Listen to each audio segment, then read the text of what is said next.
A Castellammare di Stabia ospite il Vicenza di Breda, reduce dal successo contro il Cesena, è schierato con un 3-5-2 con in attacco il duo composto da Misuracca e Plasmati.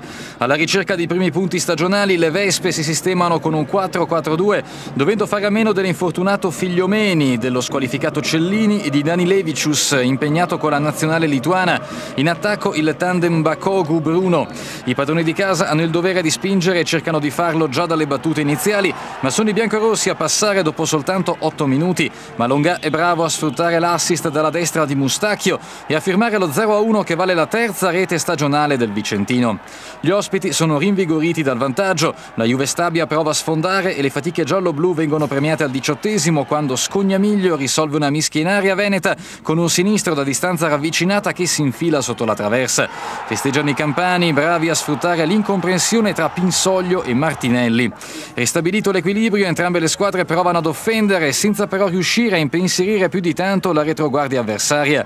Il match cresce di intensità, specie dal punto di vista agonistico. I veneti hanno un leggero vantaggio nel possesso palla, ma l'imprecisione in fase d'attacco conduce all'intervallo sul risultato di 1-1.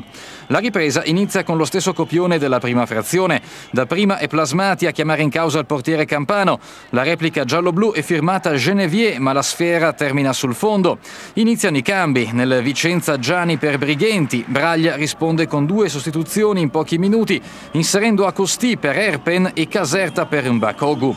Le emozioni rispetto al primo tempo sono davvero poche e allora Breda cerca di aggiungere un pizzico di brio all'incontro, sperando nei guizzi dell'ex Ternana Giacomelli inserito al posto di Plasmati.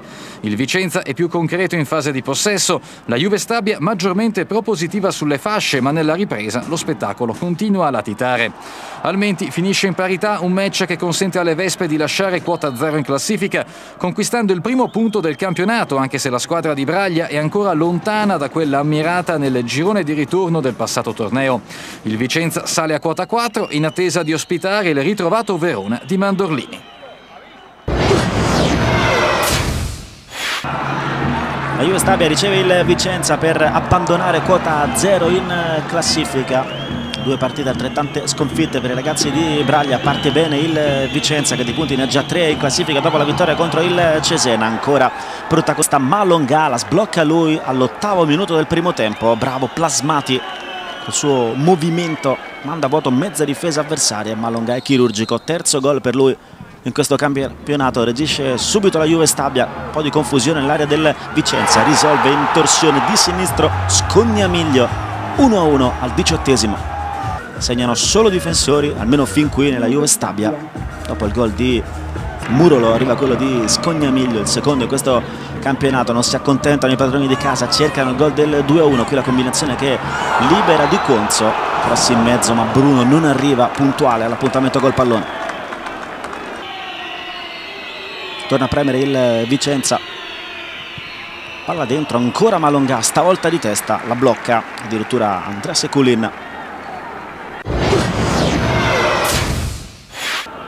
Nel secondo tempo parte bene la Juve Stabia ma rischia anche qualcosa di troppo, si allungano i padroni di casa. Il Vicenza prova anche ad andare alla conclusione da fuori, qui ci prova Castiglia da fuori, entra Gianni dalla panchina, subito per lui col mancino, una chance su calcio di punizione, non è precisa però la mira dell'esterno.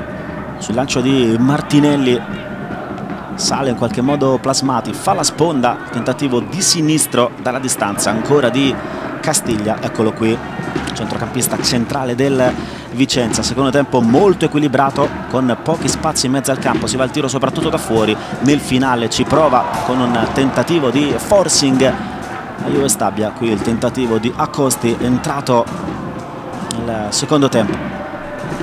Vicenza che soffre un po', dentro anche Caserta per i padroni di casa, spazio per lui, va al tiro cross, Bruno potrebbe spingere dentro, anticipato però, finisce 1-1.